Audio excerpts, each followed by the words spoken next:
Beetroot idli 2 டைப்பாக பண்ண போகிறேன்.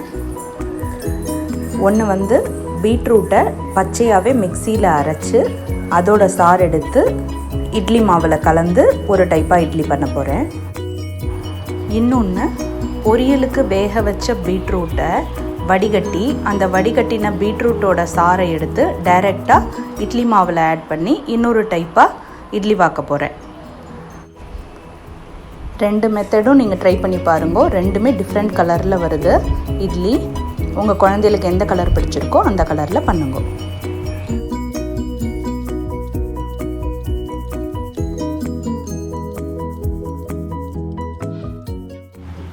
குழந்தைங்களுக்கு ஒரே மாதிரி இட்லி பண்ணி கொடுத்தாக்க போர் அடிக்கும். ஸோ அதேமாரி கலர் இட்லியாக நம்ம கொடுத்தோம்னாக்க அவங்க ரொம்ப ஆசையாக சாப்பிடுவாங்க. பீட்ரூட் ஒரு 1/4 கப்பு இதேமாரி சின்ன சின்ன பீஸாக நறுக்கி எடுத்துட்டுருக்கேன்.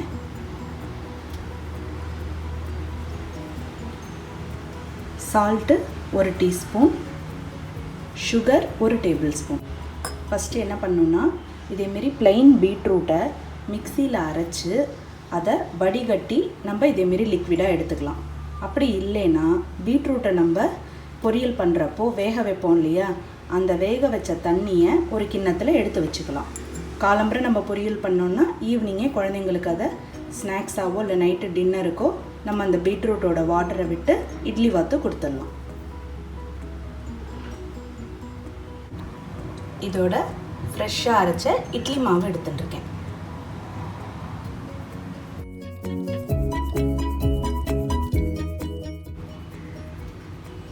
இப்போ ஒரு சின்ன பாத்திரத்தில் கொஞ்சம் இட்லி மாவு எடுத்துக்கோங்க.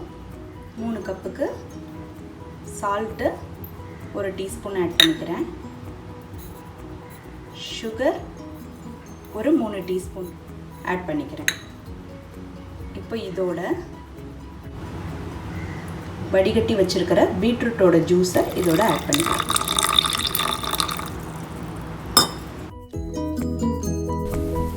இந்த பீட்ரூட் எசன்ஸ் வந்து காய் நம்ம வேக வைப்போம்ல பொரியலுக்கு, அந்த வாட்டரை சேவ் பண்ணி எடுத்தது.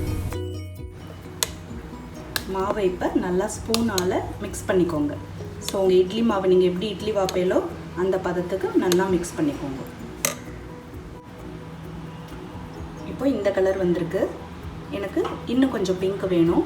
ஸோ நான் இன்னும் கொஞ்சம் அந்த எசன்ஸை ஆட் பண்ணிக்கிறேன். அவாவா தேவைக்கு ஏற்ற மாதிரி அந்த கலருக்கு ஏற்ற மாதிரி எசன்ஸை ஆட் பண்ணிக்கோங்க. இப்போது அழகான பிங்க் கலர் வந்திருக்கு பீட்ரூட்டோட எசன்ஸ்னால்.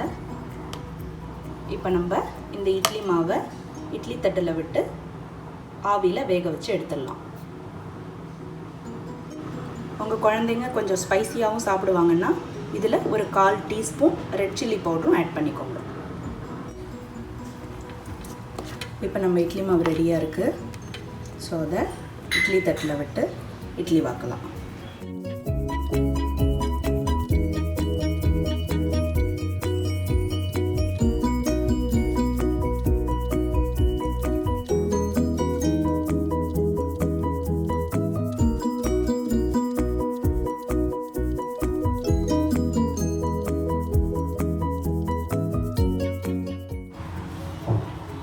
ஸோ இப்போ லைட் பிங்க் கலரில் நம்மளோட இட்லி ரெடி ஆகிடுது.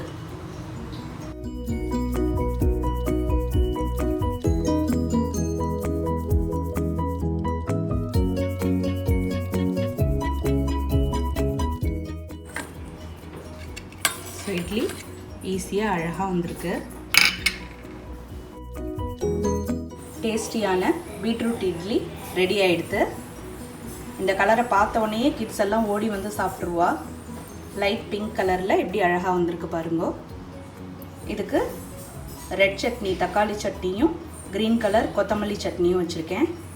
கோகோனட் சட்னி இதோட டேஸ்டியாக இருக்கும். பீட்ரூட் சேர்த்ததுனால இதில் டேஸ்டெல்லாம் ரொம்ப மாறி இருக்காது, ஜஸ்ட்டு கொஞ்சம் திதிக்கும், அவ்வளோதான்.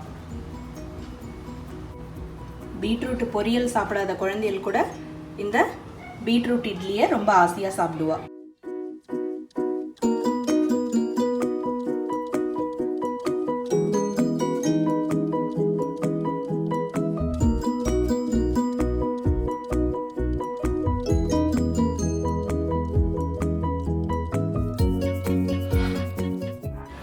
பீட்ரூட் இட்லிக்கு பீட்ரூட்டை மிக்சியில் அரைச்சி எடுத்துக்க போகிறேன். இதை பாயில்லாம் பண்ணல, ஜஸ்ட்டு கட் பண்ணின பீட்ரூட்டை ப்ளெயினாக வாட்டரும் சுகரும் விட்டு மிக்சியில் அரைச்சி கிரேட் பண்ணி அதை வடிகட்டி அதை இதோட ஆட் பண்ண போகிறேன்.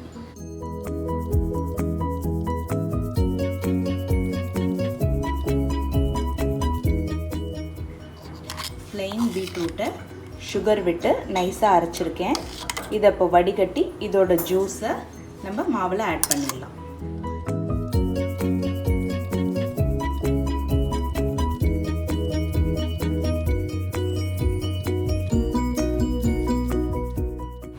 சில குழந்தைங்களுக்கு பீட்ரூட் அப்படியே சாப்பிட்றதுக்கு பிடிக்காது, அதனால் நான் வடிகட்டுறேன். பீட்ரூட் பிடிச்சதுனாக்க ஜஸ்ட்டு தோலை சீவிட்டு அதையே நம்ம கிரேட்டரில் சீவிட்டு துருவிட்டு அதையும் டைரெக்டாகவே இட்லி மாவில் கலந்து நம்ம இட்லியோ தோசையோ பண்ணலாம். இப்போது இந்த வடிகட்டின ஜூஸை மாவோட ஆட் பண்ணிடலாம்.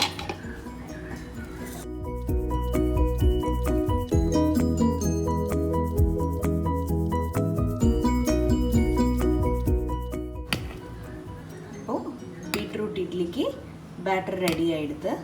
இட்லி தட்டில் விட்டு இதை ஆவியில் வேக வச்சு எடுக்கலாம்.